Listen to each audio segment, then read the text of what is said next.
બાળ દોસ્તો, હવે આપણે પાઠનું શ્રવણ કરીએ. કો અવધૂત શો ગિરનાર બેઠો છે.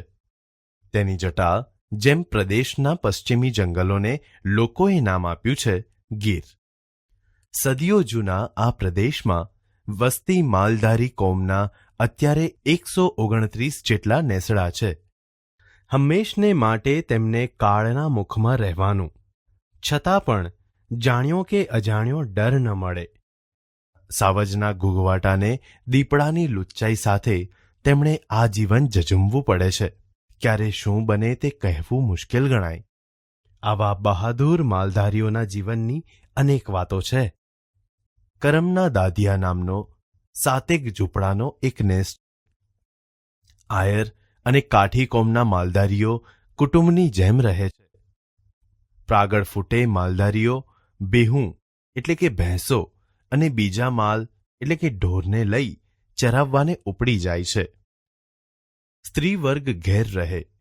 500 બેહુના મેળવેલ દૂધના દહીંને વલોવવા એ નાજુક પણ મજબૂત હાથો કામે લાગી જાય. સાંજ પડીએ ખૂંટતું બળતણ વીણવા ગીરમાં નીકળી પડે. કોઈ શહેરી સ્ત્રી શોપિંગ સેન્ટર પર ખરીદી કરવા નીકળે તેમ. આવી આધેડ ઉંમરની એક બાઈ એક સાંજે કરગઠિયા વીણવા નીકળી. હરે 4 વર્ષનું બાળક.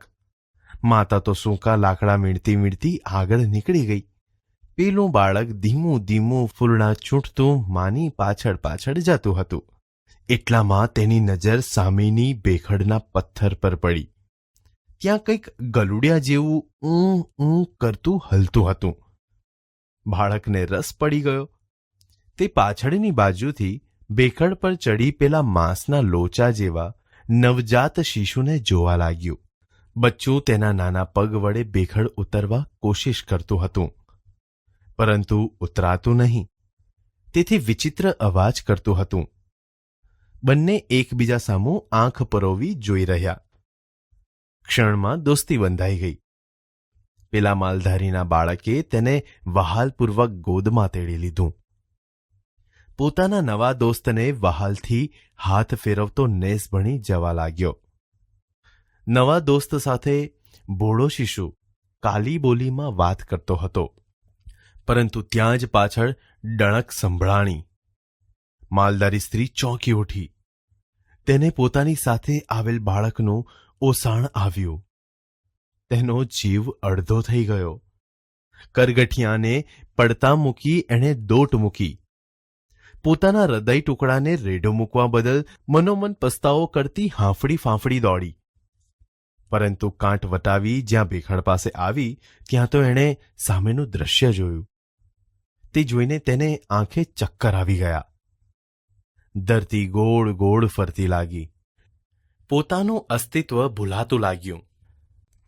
વાત એમ હતી કે ભેખડની બખોલમાં સિંહણે બચ્ચાને આગલા દિવસે જન્મ આપ્યો હશે, એટલે 2 બચ્ચા બોર્ડમાં હતા. એમાંનું એક બહાર નીકળી આવેલું.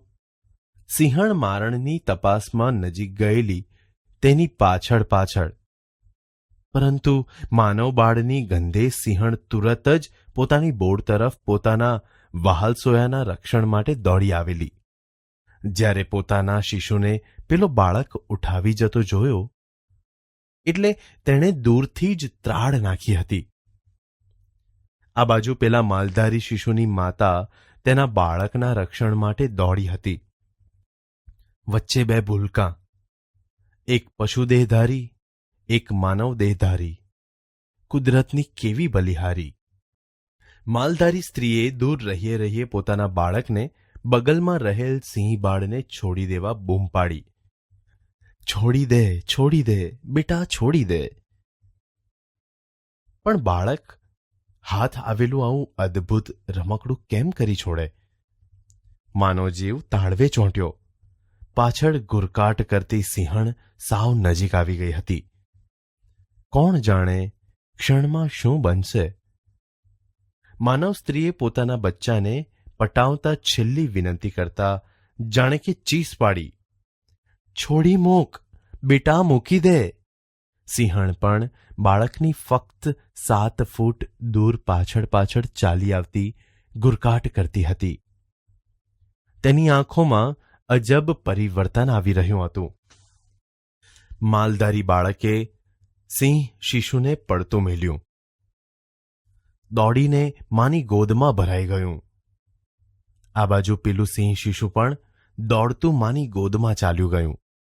સામસામે બે માતાઓ અને વચ્ચે તેમના બે શિશુઓ. ઘડી બંને માતાઓએ આંખ મિલાવી. માલધારી સ્ત્રી પાછા પગે ચાલી ઘેર.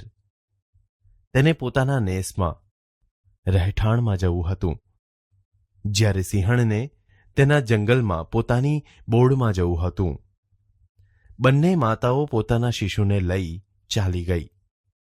તેમના ખોડિયા જુદા જુદા હતા, પરંતુ શિશુ પ્રત્યેની મમતા અને પ્રેમમાં કશો જ ભેદ નહોતો. માનવ હોય કે પશુ, માતૃહૃદય તો સૌના સરખા.